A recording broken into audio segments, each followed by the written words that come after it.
j'ai rencontré le Seigneur à l'âge de 18 ans, on peut penser qu'à 18 ans, on devrait avoir un peu toutes les raisons de vouloir vivre, et personnellement, je pensais régulièrement mettre fin à mes jours, je pensais que la vie dans ce monde ne valait pas la peine d'être vécue.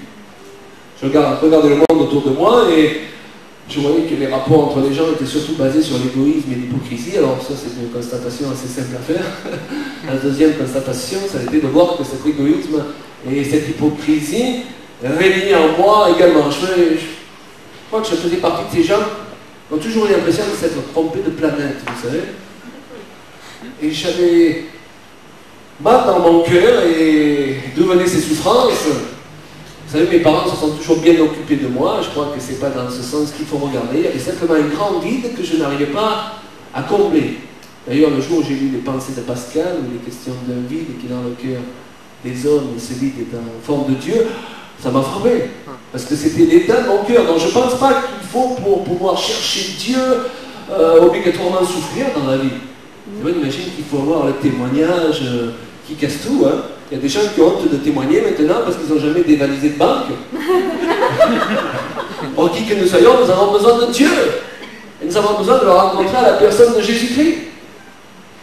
Dieu a mis dans le cœur de l'homme, dit l'Écriture, la pensée de l'éternité. Bien, ce monde qui m'entourait, je me suis rendu compte qu'il était mal en point. Alors, je suis passé par une période où je me suis dit, ben, il a besoin de héros. Et donc, je serai l'un de ces héros, aux côtés de Superman, Zorro et Noé, et aussi Claude Payan. Et l'idée d'aider le monde et d'orienter sa vie dans ce sens, c'était pour moi indissociable de la notion de Dieu. Et vers l'âge de 16 ans, je suis même passé par une période où je pensais sérieusement devenir prêtre, parce que c'est la seule idée qu'on avait à l'époque de servir Dieu. Moi, je crois que Dieu met dans notre cœur, déjà lorsque nous sommes enfants, sa pensée et l'appel. Simplement, nous l'exprimons maladroitement avec notre intelligence. Et je m'y fais à ce projet à cause de deux choses qui me travaillaient sérieusement. C'est que les prêtres ne pouvaient pas se marier. Et moi, j'avais bien l'intention un jour de rencontrer la femme de ma vie. Et par ailleurs, je ne trouvais pas dans cette église-là un Dieu vivant. Je rejetais donc l'idée d'être prêtre, ainsi que l'église en question, et je laissais en suspens mon avenir avec Dieu, et j'essayais de m'intégrer au mieux dans cette société. J'étais un jeune homme tourmenté intérieurement, rebelle à toute forme d'autorité, allergique à tout ce qui portait veston et cravate. Et les années passant, je me suis aperçu que devenir héros aux côtés de Zorro et de Superman, c'était râpé, hein. Et donc de nouveaux héros apparurent dans ma vie, ou plus précisément de nouvelles idoles, les Rolling Stones, les Beatles. Et ils ont commencé à orner les murs, être le sujet de mes conversations. J'avais entendu dire toute mon enfance qu'il fallait faire comme tout le monde. Je crois que cette parole avait dû particulièrement m'irriter, et j'en viens bien vite à penser, à agir de toutes les manières, sauf comme tout le monde. Enfin, je venais de découvrir aussi ma nouvelle vocation, et même un peuple s'était décidé, je serais un hippie. La grande tristesse de mes parents. Mon père était musicien, mon grand-père était musicien, et mon oreille était très sensible à ce monde hypersensible qu'est celui de la musique. Et comme l'accordéon dont jouait mon père n'a pas eu un effet de révélation sur ma vie, je me suis tourné vers l'instrument merveilleux qui est la guitare. Donc, faute de devenir un héros tout court, j'allais donc devenir un guitar hero. Et faute de pouvoir changer ce monde, eh j'allais participer à le pourrir à humble mesure.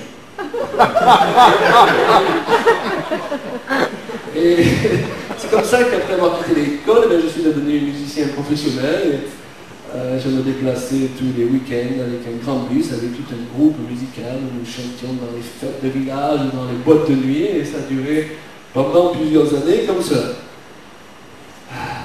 Je me retrouvais donc musicien professionnel en costume de soie rose, pattes d'éléphant. Et tu devrais le remettre. Et voilà, donc j'ai pensé vous faire la surprise en venant ici, mais j'ai pas les costumes. Alors ce groupe signifiait gagner de l'argent facilement, voyager, avoir des filles sans forcer. Pour moi, la vie allait donc pleinement commencer. Et puis voilà que quelques graines de sable sont venues se mettre dans les rouages de cette nouvelle vie qui s'annonçait. Dans le village du sud de la France où j'habitais depuis quelque temps, des amis et moi-même, nous commencions à nous poser quelques questions Et parmi ces questions, est-ce que Dieu existe vraiment? Est-ce que la Bible est vraiment la parole de Dieu? Alors, on avait discuté avec des témoins de Jéhovah. Alors, la Bible continuait à nous intéresser, mais du côté témoins de Jéhovah, ça sentait un peu le roussi. Donc, on a abandonné les contacts que nous avions avec eux, mais nous étions toujours intéressés à ce qu'il y ait des réponses logiques aux questions que nous nous posions. Et nous entendions parler d'un jeune homme qui, dans le village, se promenait un peu partout avec des inscriptions sur son blouson, juste Jésus va revenir. C'était un peu le fou du village.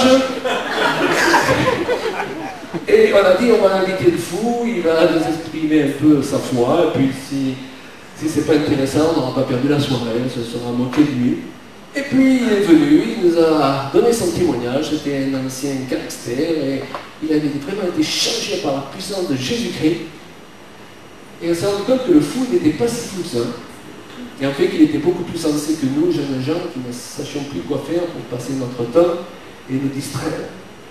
Et pendant qu'il parlait, je me souviens que je n'arrêtais pas de le couper. Je n'arrêtais pas de sortir des plaisanteries. J'étais particulièrement excité ce soir-là, disons animé, je dirais aujourd'hui. Si bien qu'il a dû se dire, s'il y a quelqu'un qui n'est pas touché, c'est vraiment un petit teigneux là-bas. Il est en train de me saper ma soirée. Il nous a parlé de l'amour de Dieu, du sacrifice de Jésus pour nos fautes, d'un Dieu qui pouvait encore sauver, guérir, un Dieu vivant, et le Dieu dont j'avais besoin. On s'est aperçu donc que cet homme était beaucoup plus équilibré que nous, et j'ai été touché au plus profond de moi, car ce que je reflétais dans mon comportement orgueilleux, c'était tout le contraire de ce qui se passait dans mon cœur. Il y avait une lutte, un combat spirituel pour mon âme. Et c'est vrai que ce jeune homme, il ne nous a pas parlé avec de grandes démonstrations pour nous prouver que Dieu existait. Non, c'était simplement le témoignage rendu.